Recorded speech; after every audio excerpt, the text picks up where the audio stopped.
시편 8편은 하나님의 창조 섭리를 노래하고 있습니다. 이 창조의 신앙이야말로 이스라엘 신앙의 근본이었다는 것을 먼저 말씀드리고 싶습니다.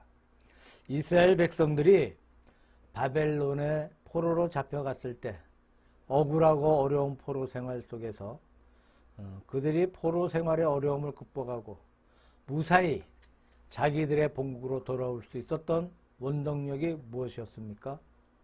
여호와 하나님을 믿는 믿음이었어요. 좀 더 구체적으로 말한다면 그 여호와 하나님이 어떠하신 하나님이심을 믿었느냐 하면 천지 만물을 창조하신 창조자 하나님이시다는 것이 여호와 하나님을 믿는 그들의 신앙의 골자였던 것입니다. 그래서 하나님의 창조를 믿는 큰 권능이 반드시 포로기의 어려움 가운데서 그들을 구원시켜 주신다는 확고한 신념을 가지고 그들은 모든 어려움을 견디고 참고 나갈 수 있었던 사실을 볼 수가 있습니다. 이스라엘 백성들이 바벨론 포로에서만 그런 것이 아닙니다. 우리의 여러 가지 상황 속에서 여러 가지 환경에서 우리가 어려움을 극복할 수 있는 우리 신앙의 근본이 무엇일까요? 바로 창조의 신앙이 근본적인 신앙이라고 말할 수 있습니다. 본 시편의 내용은 다윗 왕이 하나님 앞에 노래하는 시입니다. 여기에 보니까 다윗의 시로 영장으로 기띠, 기쁨의 노래에 맞춘 노래라고 되어 있어. 기띠시라는 것은 옛날에 가드, 즉 블레셋 땅의 가드에서 내려오던 한 가락이라고 전해지고 있습니다. 이 가락을 다윗이 악장들에게 부르게 했던 노래로 전해지고 있습니다. 시편 8편의 맨 처음에 1절에서 3절까지는 자연계의 창조를 말하고 4절에서는 인간계의 창조를 말하는데 인간의 비천성을 말하고 5절에서 마지막 9절까지는 인간의 존엄성을 말하고 있습니다.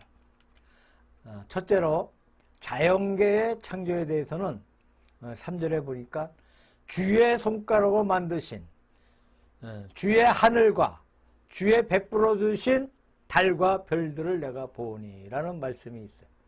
하나님께서 천지 만물을 창조하셨는데 이 시인의 묘사에는 하나님의 손가락으로 이 천지 만물을 창조하셨다고 묘사하고 있어요. 제가 생각하기에는 손가락을 가지고 천지 만물을 창조했다는 것은 두 가지 뜻을 지니고 있다고 생각됩니다. 하나는 하나님의 절대 능력을 말하고 있습니다. 예를 들면 힘이 굉장히 센 사람들이 손가락을 가지고 바위돌을 움직였다거나 손가락을 가지고 남의 완력을 꺾었다고 하는 옛날의 속담을 볼 수가 있습니다. 손가락 하나를 가지고 사람을 제어하거나 바위를 움직이거나 하는 것은 그 사람의 힘이 굉장함을 묘사하는 말이 됩니다. 우주 만물이 이렇게 광대하고 기묘하고 너무나 크고 아름다운데 하나님께서 전력을 다해 만든 것이 아니고 하나님의 손가락의 작품이라는 거예요. 그러므로 하나님 자체는 우주 만물 전체에 비할 수 없이 크시고 위대하시다는 사실을 그렇게 묘사했다고 생각해 봅니다. 두 번째로 손가락을 가지고 천지 만물을 창조하셨다는 것은 하나님의 섬세한 창조의 솜씨를 가리킨다고 볼 수가 있죠. 대충 만든 것이 아니고 아주 섬세하게 작은 부분까지 정성 들여 만드신 하나님의 뜻을 가리키고 있습니다. 8장 1절에 보면 여호와 우리 주여, 주의 이름이 온 땅에 어찌 그리 아름다운지요 라고 시작되고 있어요. 자, 그 말이 8장 마지막에 또 반복되고 있습니다. 같은 말로 시작하고 같은 말로 결론을 짓고 있어요. 여기서 한 가지 주의 깊게 볼 것은 여호와 우리 주여라는 표현입니다. 여호와라는 말은 물론 하나님의 이름이지만 제3계명에 의하면 하나님의 이름을 함부로 부르지 못합니다. 그래서 여호와라는 히브리어 넉자를 가리켜서 신성 문자라고 하고 이 신성 문자가 나타나면 이것을 발음하는 대신에 말로 하는 대신에 주라는 말로 대체해서 불렀습니다.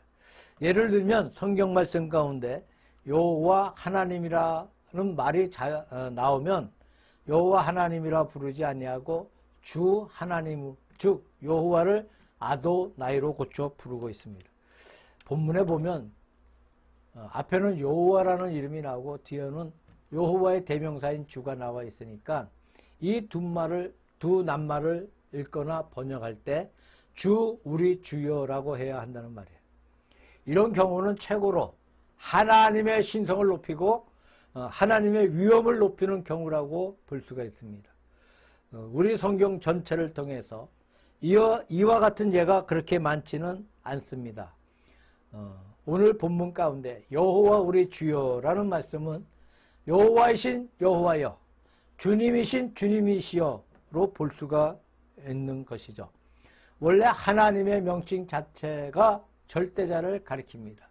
예를 들어서 하나님, 엘로힘이라 하는 것은 처음 되신 분이라는 뜻을 가지고 있어요. 여호와라는 이름은 스스로 존재하는 자라는 뜻을 가지고 있습니다. 혹은 만군의 하나님 여호와라 할 때 천군 천사 전체를 지배하시는 하나님이라는 말이에요. 이렇게 성경 가운데 하나님의 이름을 표시할 때는 하나님은 절대자라는 사상이 내포되고 있습니다. 더구나 오늘 본문에서 하나님의 이름이 앞뒤로 나올 때는 하나님의 능력을 최고도로 나타내고 있는 칭호라고 말할 수 있습니다. 주의 이름이 온 땅에 어찌 그리 아름다운지요. 온 천지 만물을 볼 때 아름다운 것이 얼마나 많은지 모릅니다. TV에서 자연의 세계가 소개될 때 보면 꽃들이 얼마나 아름다운지 몰라요. 또 그 숲속에 있는 동물의 색깔이 얼마나 아름다운지 모릅니다. 새들의 모양, 새들의 색채가 굉장히 아름답습니다. 혹은 해저에서 찍은 광경을 보면 해저에 너무나 아름답고 기묘한 색깔을 가지고 있는 어족들의 모습을 보게 됩니다. 해저의 굉장한 모습입니다. 천지 만물 어디를 가든 아름다운 모습이 있습니다. 이 아름다운 모든 자연 속에 주님의 이름을 보고 있다는 겁니다. 다시 말해서 이 모든 아름다운 자연이 전부 하나님께서 만드신 것이라고 찬양합니다. 대우주를 탐색하는 분들의 말을 들어본다면 우주의 미는 자연의 어떤 동물이나 꽃이나 바다 안에 있는 물고기 같은 그런 것들의 아름다움에 비교할 수 없다고 합니다. 우주는 월등히 크고 비교할 수 없이 광대하고 너무나 위대하고 너무나 질서정연한 세계를 나타낸다고 합니다. 이런 세계를 바라볼 때 대우주 속에 하나님의 이름이 가득 차 있음을 느낀다고 합니다. 이처럼 천지 만물 속에 하나님의 이름이 가득 차 있어요. 더할 수 없이 아름다운 이름이 가득 차 있는 것이 무슨 말이겠습니까? 하나하나가 하나님의 창조라는 말입니다. 하나님의 피조물이라는 뜻입니다. 아름다운 물고기 한 마리, 새 한 마리, 꽃들 하나하나의 아름다운 미가 저 하늘에 있는 굉장한 별들, 생태 전체가 하나님의 피조물들입니다. 창조의 섭리를 바라볼 때 너무나 아름다운 세계이고 너무나 기묘한 세계입니다. 주의 이름이 온 땅에 어찌 그리 아름다운지요. 이것은 만물이 하나님의 피조물이라는 확고한 신앙에서 비로소 고백할 수 있는 말입니다. 이것이 이스라엘 민족 신앙의 기초였어요. 예로부터 자연 만물이 어떻게 되고 있었는지에 대해서 하나님을 알지 못하는 무신론자라 할지라도 자연이 광대하고 아름답고 기묘하다는 사실을 아무도 부정하지 않습니다. 할 수도 없는 사실이 아니겠습니까? 자연의 아름다움을 말하고 있습니다.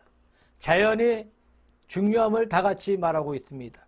그런데 하나님께서 만들지 아니했다고 믿는 사람들은 어떻게 해석할 수 있는 것인지요? 저절로 되어 있는 것이다. 혹은 우연히 되어 있는 것이다. 혹은 불가지론에 의하면 그것은 알 수 없는 것이다. 라고 해석을 합니다. 이 대우주가 전부 다 아름답기는 하지만 누가 만들었는지 몰라. 저절로 만들어진 것이다. 되다가 보니까 이렇게 만들어져 있다는 것이다. 우연이 되어 있는 것이다 라고 말하고 있습니다. 또 어떤 사람은 그것은 인간이 알 수 있는 범위를 넘어서고 있다. 도저히 사람이 알 수 없게 되어 있는 것이라 라고 말하고 있습니다. 우리가 좀 더 깊이 자연의 미에 도취될 때 그렇게 말하고 끝낼 수 있겠습니까? 정말로 너무나 아름답다고 느껴질 때, 너무나 좋다고 믿어질 때 저절로 되고 있다, 우연히 되고 있다, 알 수 없게 되어 있다, 그 정도로 말하고 끝낼 수 있겠냐는 문제입니다. 옛날에 아리스토텔레스가 말하기를 이 굉장한 자연 천지를 하나님이 창조하지 아니했다고 말하는 사람들은 정신 이상자다라고 했습니다. 어떤 존재가 짓지 아니했다고 생각한다면 자연의 미는 도저히 풀 수 없는 수수께끼라고 생각됩니다. 그런 정도의 말로서 도저히 해답이 안 된다고 생각합니다. 확실히 하나님께서 창조했다고 하는 여기에서 우리의 의문들이 끝난다고 생각합니다. 그러면 하나님은 어떤 분이시냐? 확실히 자연을 만드신 분이시므로 자연보다 더 위대한 분이 아니겠습니까? 우리가 과거에 자연이 열점되었다고 생각했다고 가정해 봅시다. 그러면 하나님은 아마 20 정도 되거나 30 정도 되거나 100쯤 된다고 보았을 것입니다. 지금은 점점 자연을 깊이 알게 되었어요. 과학이 더 발달하여서 자연을 점점 더 많이 알게 되어 과거에 알던 자연의 비교가 안 돼요. 지금 100도 넘습니다. 1000도 넘습니다. 10,000도 더 넘습니다. 그러면 이 자연을 만드신 하나님은 어떠한 하나님이십니까? 과거는 한 20쯤 됐고 100쯤 됐던 하나님이면 지금은 10,000도 더 되고 1,000,000도 더 되는 더 위대한 하나님이라고 볼 수 있는 것이 아니겠습니까? 그러나 지금 우리가 아는 자연 역시 다 아는 것이 아닌 줄로 알고 있습니다. 앞으로 과학이 더 발달해 나간다면 현재의 지식은 아주 유치해지고 훨씬 더 많은 것을 알 수 있다고 봅니다. 그때의 하나님은 지금보다 더 커질 것이 아니겠습니까? 어떤 물리학자가 말하기를 이 자연 만물을 볼 때 하나님의 무한성을 설명할 수 있다고 했습니다. 물론 우주는 무한한 것이 아닙니다. 어디까지나 유한한 것입니다. 그렇지만 우주는 우리로 무한을 느끼게 하는 유한입니다. 예를 들면 거리를 두고 말할 때 지구에서 달까지만 하더라도 얼마나 거리가 멀겠습니까? 요즘 그렇게 과학이 발달해 있어도 화성이나 금성까지는 갈 수 있습니다만 아직 태양계 밖으로는 갈 엄두를 내지 못하고 있습니다. 그런데 빛은 태양까지 한 8분밖에 걸리지 않는다고 합니다. 8분 만에 태양까지 간다고 해요. 북극성은 70광년이 떨어져 있고 은하수의 크기는 4,000광년이고 요즘 발견되고 있는 새로운 천체들 가운데는 제일 멀리 있는 것은 무려 2억 광년이나 떨어져 있다고 말하고 있어요. 그 2억 광년이 얼마나 먼 거리인지 우리는 도저히 상상할 수 없는 것으로 알고 있습니다. 어떤 사람이 말하기를 우리가 날 때부터 100년을 산다고 하고 한 번도 잠을 자지 않고 밥도 먹지 않고 쉬지 않고 하나 둘 셋 넷 다섯 여섯 일곱 여덟 그렇게 100년 동안 헤아려 본다 해도 1광년의 거리도 세지 못한다고 합니다. 그러니 2억 광년은 얼마나 먼 거리겠습니까? 거의 무한정의 세계라고 할 수 있어요. 자, 우주의 무한하고 유한한 속에서 하나님의 무한성을 느껴볼 수가 있다는 겁니다. 하나님은 무한해요. 자연 속에서는 유한의 무한을 느껴볼 수 있습니다. 우리는 하나님이 지으신 만물 속에서 하나님의 무한성을 느껴볼 수 있습니다. 하여튼 광대하신 하나님의 여호와 우리 주여 주의 이름이 온 땅에 어찌 그리 아름다운지요. 자, 앞에서 조류와 어류의 예를 들어 말씀드렸어요. 사실 참으로 아름다운 것은 그런 조류와 어류의 아름다움만이 아닙니다. 인간의 미를 추구하는 정신계의 아름다움이라고 하는 것은 눈으로 볼 수 있는 아름다움에 도무지 비교할 수가 없어요. 정신계의 아름다움이 무엇이겠습니까? 그것 역시 하나님이 창조하신 것 속에 포함되어 있다는 것을 우리가 알 수가 있습니다. 결코 사람 자체가 아름다운 것은 아닙니다. 자, 하나님의 창조의 세계가 그렇게 아름답다는 사실을 말하고 있어요. 온 땅에 아름다운 미가 넘쳐 있습니다. 하나님의 손가락이 샘세하다는 뜻입니다. 대만에 가면 고궁박물관이 있습니다. 거기에 모아두고 있는 물건의 수가 무려 30만 종이 넘는다고 합니다. 이 30만 종 가운데 참 기가 막힌 물건들이 많이 있습니다만 어떤 분이 보고 정말로 탐복한 것은 옥으로 만든 풍경 작품인데 집이 있고 다리가 있고 거리가 있고 나무가 있는 풍경을 옥으로 만들었다는 거예요. 작은 폭 속에 집이 있고 나무가 있고 다리가 걸쳐 있고 집도 자세히 보면 난간이 있고 방이 있고 미닫이 문이 있는데 전부가 다 옥이라는 겁니다. 아주 기가 막힌 작품이라는 거예요. 누가 묻기를 이런 작품 하나 만드는데 얼마나 걸릴까요? 라고 물으니 100년 걸렸다고 합니다. 100년을 걸렸다면 한 사람이 완성을 다 못했어요. 할아버지가 하다 돌아가시고 아버지가 하다가 돌아가시고 할아버지가 시작해서 손자가 완성했다고 합니다. 그런데 다리 같은 난간은 굵기가 아주 바늘처럼 가늘다고 해요. 이것을 하다가 꺾이면 어떻게 하냐면 내버린다고 해요. 이 큰 조각품을 만들다가 하나만 잘못되면 내버리고 만답니다. 또다시 만든대. 그러니까 얼마나 고생을 했겠습니까? 세계에서 중국 사람밖에는 흉내를 낼 수 없는 작품이라고 느꼈다고 하는 말을 들었어요. 카이로에 가면 옛날 이집트의 문화를 볼 수가 있고 히랍에 가면 옛날 헬라인의 문화를 볼 수 있고 로마에 가면 로마의 문화를 볼 수 있습니다만 이런 문화는 세계 어디에도 없습니다. 중국 사람만이 할 수가 있다는 거예요. 한마디로 말해서 인내력이야. 참고 견디는 힘이야. 굵은 새를 갈아서 만든다고 하니까 굉장한 인내력입니다.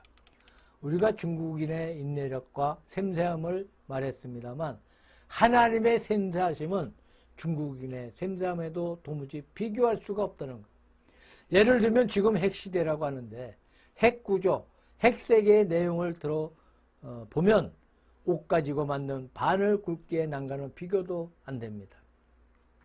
이 핵세계라는 것은 눈에 보이지도 않는 세계입니다. 중국인의 작품은 눈에 볼 수 있는데도 샘세하다고 느껴지는데 핵은 볼 수도 없는 세계라는 거죠. 사람이 눈으로 볼 수 없는 그 속에 중국인이 만든 것에 비해 몇만 분의 1도 안 되는 구조 속에 핵이 있고 전자들이 핵 주위로 운동하고 있다는 거예요. 하나님의 세계가 얼마나 샘세한지 모르겠습니다. 하나님은 무한히 광대하시고 샘세하신 분이시라는 사실을 느끼지 아니할 수 없습니다. 두 번째로 1절에서 3절까지는 자연계를 창조하신 하나님의 창조를 말씀하고 있습니다. 그 다음에 4절 말씀 가운데 보게 되면 인간의 창조를 말씀하시는데 인간 창조는 두 가지가 나와 있어요. 하나는 인간의 미천성을 말하고 또 하나는 인간의 존귀함을 말하고 있습니다. 4절에 보면 사람이 무엇이간데 주께서 저를 생각하시며 인자가 무엇이간데 주께서 저를 공고하시나이까 라는 말씀이 나옵니다. 물론 사람을 창조하실 때 맨 처음부터 인간을 미천하게 만드신 것은 아니었습니다.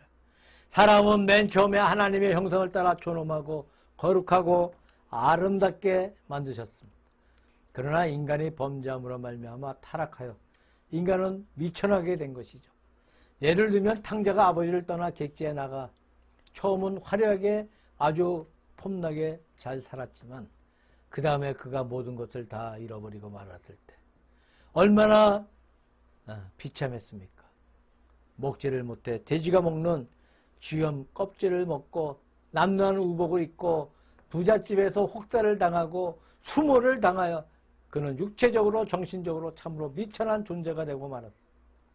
그 미천한 생활을 도저히 못 견뎌서 깨닫고 내가 아버지 앞에 돌아가야겠다라고 생각해 돌아간 것입니다. 우리가 인간의 모든 상태를 가만히 생각해 볼 때에 사람은 존귀한 존재인 동시에 얼마나 미천한 면을 많이 가지고 있는지 몰라요. 이 순간만 하더라도 이 지구상의 아프리카나 인도 일부에 소위 기아 정선이 있습니다만 인도만 해도 100만이 넘는다고 합니다. 100만 이상 되는 사람들이 굶주려 죽어가고 있습니다. 그야말로 뼈와 살이 붙어 보기에 참혹한 모습을 지닌 채 죽어가고 있습니다.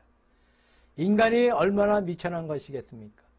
또한 우크라이나 전쟁으로 많은 우크라이나 군인뿐만 아니라 일반인 또는 어린 아이들까지 러시아의 무차별 공격으로 죽어가고 있습니다.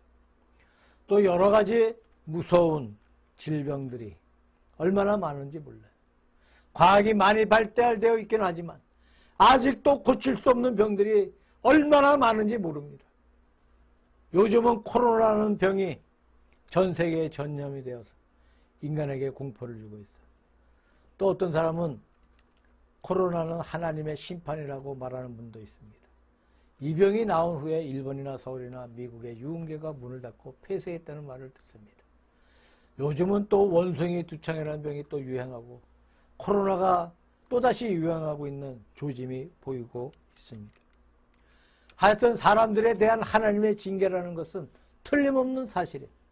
그러나 징계는 징계인데 불쌍한 징계라는 거예요. 에이즈가 한창 발발할 때 보니까 세계의 사진전에서 최우수 작품이 에이즈 환자의 죽음 직전의 사진입니다.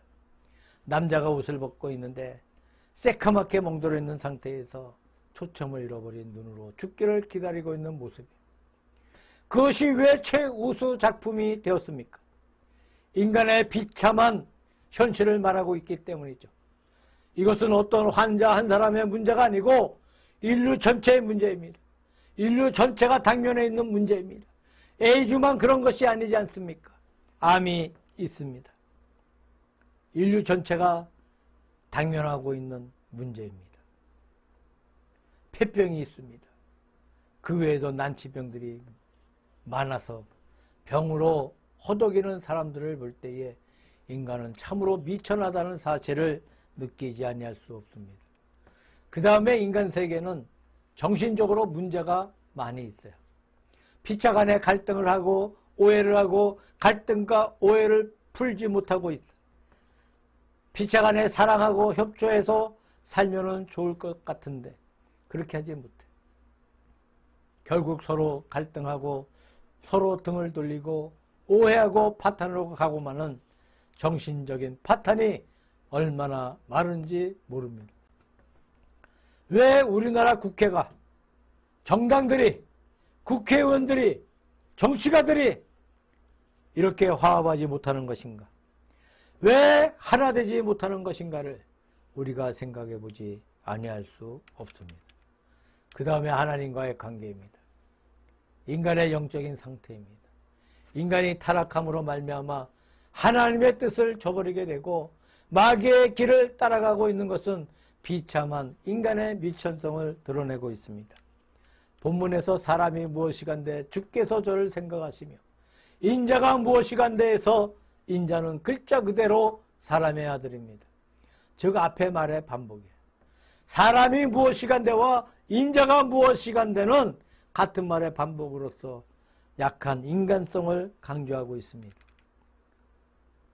마지막 세 번째로 5절부터 9절까지는 인간의 존엄한 인간성을 말하고 있어요. 이것은 예수 그리스도로 말미암아 우리가 하나님 앞에 존엄한 존재가 되었다는 이야기입니다. 회복된 인간들이 존엄한 존재가 되었다는 얘기입니다. 신약에서 인간론을 공부할 때 3단계를 공부합니다. 첫째, 창조받은 인간. 둘째로는 타락한 인간. 세 번째로는 구원받은 인간. 즉 회복된 인간입니다. 창조받은 인간이라는 것은 하나님께서 당신의 모양으로 사람을 만드셨는데 하나님의 모양이 무엇이냐? 하나님의 형상이 무엇이냐? 하는 것을 공부하는 것입니다. 두 번째로 타락한 인간에게는 인간이 죄 때문에 타락했다고 하는데 죄가 무엇이냐? 죄가 무엇이간데 인간을 이렇게 비참하게 만들었느냐 하는 것을 공부합니다. 셋째로 회복된 인간에서는 예수 그리스도로 말미암아 인간이 구원받았는데 그리스도의 속죄가 무엇이냐 하는 사실을 다루고 있습니다. 자, 그리스도로 말미암아 구원받은 인간의 존엄성을 다루고 있어요. 5절 말씀에 보니까 저를 천사보다 조금 못하게 하시고를 히브리어 성경 본문으로 보게 되면 천사가 아니고 하나님으로 되어 있습니다. 우리를 하나님보다 조금 못하게 하시고 라는 말입니다. 그런데 헬라말로 성경을 번역할 때 하나님을 천사로 바꾸어 놓았어요. 그리고 라틴어로 번역할 때도 역시 천사로 바꾸었어요. 그리고 영국의 제임스라는 왕이 영국의 표준으로 되는 성경을 번역할 때도 역시 천사로 바꾸었어요.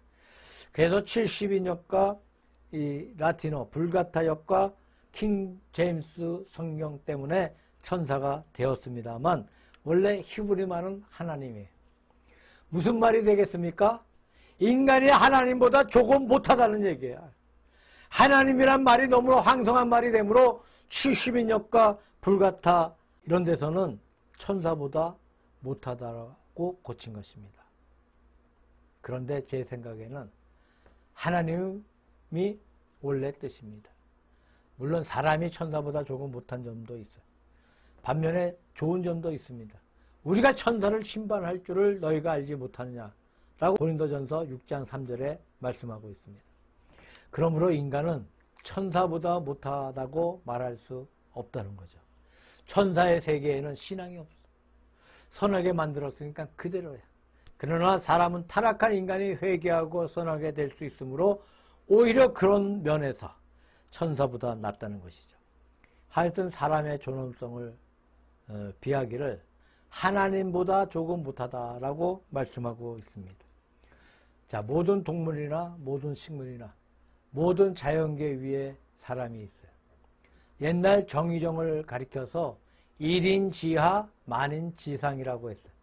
자, 만인 위에 있고 한 사람 밑에 있다는 말이에요. 이때 한 사람이란 임금입니다. 임금보다는 조금 못하지만 모든 백성 위에 있다는 거예요. 인간은 하나님께서 지으신 만물 가운데 영의정 같은 위치에 있다는 겁니다. 하나님보다 조금 못하고 모든 만물보다는 높은 위치에 사람을 두었다는 것은 인간의 존엄성을 가리키고 있습니다. 시편 기자는 사람으로 하여금 주께서 만드신 것을 다스리게 하시고 만물을 그 발 아래 두셨다고 합니다. 새가 하늘을 날아다니지만 우주에는 못 갑니다. 물고기는 물 없는 곳에서는 당장 죽어버려요. 그러나 인간은 우주 세계까지 올라가고 있어요. 만물을 다 발밑에 지배하고 만물을 다스리고 있습니다. 공중의 새와 바다의 어족들을 다 사람의 수중에 맡기셨어요. 사람이 이들을 지배하게 만들어 주셨어요. 그래서 하나님을 높이고 하나님 앞에 영광 거둘 수 있는 존재로 사람을 만드셨습니다. 어저께 제가 영화를 한 편 봤어요. 타잔. 옛날에 나온 타잔이 아니고 후속 타잔. 이 타잔이 부모를 잃고 밀림에 버려졌을 때 이 갓난아기 고릴라가 그 갓난아기를 오고 키워 자식처럼. 그 동물의 말을 알아듣고 컸어. 그 타잔이 이제 문명세계로 구출되어서 나왔어. 영국의 백작이 되었는데 콩고, 아프리카 그쪽에 어떤 그 못된 사람들이 흑인들을 그들을 데려다가 노예를 삼고 다이아몬드를 캐가고 그런 것들 때문에 동족들을 죽이고 짐승들을 죽이고 거기에 이제 어떤 인권운동과 비슷한 사람이 나와서 타잔을 설득해서 밀림으로 다시 들어가는 그런 것을 봤어요. 그러면서 타자를 만나는데 이 타잔의 모습이 옷을 다 벗고 팬티만 뭐 이상한 것만 입었잖아. 근데 옷을 정장을 입었는데도 타잔의 냄새를 맡고 같이 부둥켜 이렇게 스치고 스킨십을 하는 그런 것을 봤어. 그게 사실이니까 그걸 찍었다는 거야. 인간을 만물의 영장으로 만들었다. 그리고 그 총과 대표를 가진 그 사람들과 대적을 하는데 힘이 없으니까 밀림에 있는 온 동물들을 다 결속시켜서 쳐들어가서 멸망시키는 그런 영화를 본 적이 있습니다. 영어로 예배를 워십이라고 하는데 워스라는 말은 가치라는 말이에요. 워스에 쉽을 붙이면 워십, 곧 예배가 돼. 그렇다면 예배란 가치를 찾는 거예요. 어떤 예배가 참 예배냐? 하나님을 하나님으로 모시는 것이 바로 참 예배입니다. 하나님의 이 참 가치를 우리가 알아서 하나님의 자리에 하나님을 올려드리고 하나님을 하나님으로 섬기는 것이 예배의 참 뜻이라는 것입니다. 이렇게 하나님을 하나님으로 올려드릴 때 하나님을 하나님으로 올려드린 사람은 어떻게 된다는 말입니까? 그 사람이 없이 가치 있게 되는 것입니다.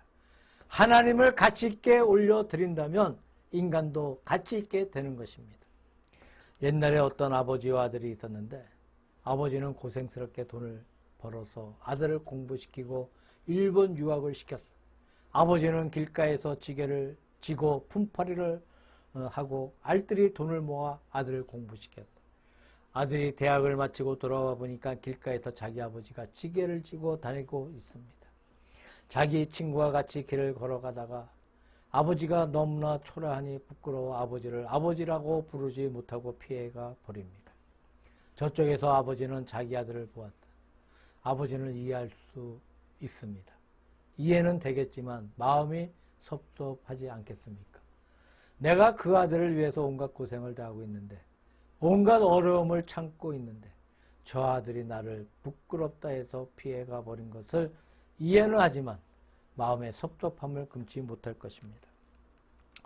그러나 이런 경우에 아들이 아버지를 보고 달려가서 아버지를 껴안고 아버지를 높여주고 아버지를 존경하며 자기 친구에게 아버지를 소개했다고 합시다.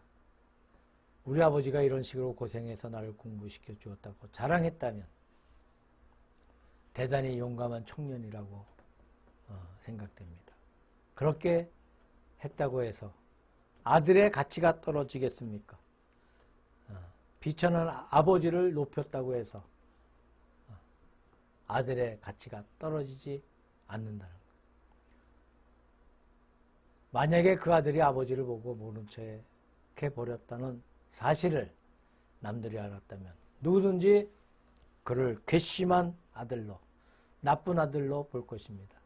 다시 말해서 자기 자신의 가치가 떨어졌을 것이죠. 아버지의 가치를 낮춤으로 아들의 가치가 떨어지는 것입니다. 그러나 가난한 지게꾼 아버지를 높이 올려주면 남들이 볼 때 그는 참 좋은 아들이다. 용감한 아들이다. 훌륭한 사람이다. 보통 이상의 사람이다 라고 말하면서 감탄할 것입니다. 자신도 같이 올라가지 않겠습니까? 우리가 하나님이 없다고 주장하거나 하나님을 낮추어버리면 하나님이 낮아지는 것이 아니야. 하나님은 그대로 가만히 계신다는 거예요. 그러나 우리 자신의 가치는 내려가 버립니다. 그와 반대로 우리가 하나님을 높여드린다면 높여드린 만큼 우리 자신도 같이 높아집니다. 그것이 예배예요. 하나님의 가치를 하나님의 가치로 인정해 드리는 것이 예배입니다. 하나님의 가치를 하나님의 가치로 인정해 드린다면 예배자의 가치도 덩달아 올라가게 됩니다. 예배의 결과로 우리가 은혜를 받을 수 있는 줄로 믿습니다. 오늘 본문 가운데 있는 창조의 노래는 하나님의 가치를 발견하려고 하는 노래예요. 하나님의 가치가 얼마나 큰 것인지 우리는 도저히 알지 못합니다. 하나님이 지으신 자연 만물을 보고 인간의 존엄성을 보고 우리가 하나님이 얼마나 크시냐 하는 것을 어느 정도 알 수 있지만 그러나 극히 일부밖에는 모른다는 겁니다. 그러나 우리의 한도 내에서 하나님을 높여드리기를 바랍니다. 이것이 창조의 신앙입니다. 그때 우리 자신들도 같이 높임을 받고 영광을 받고 은혜를 받을 것입니다.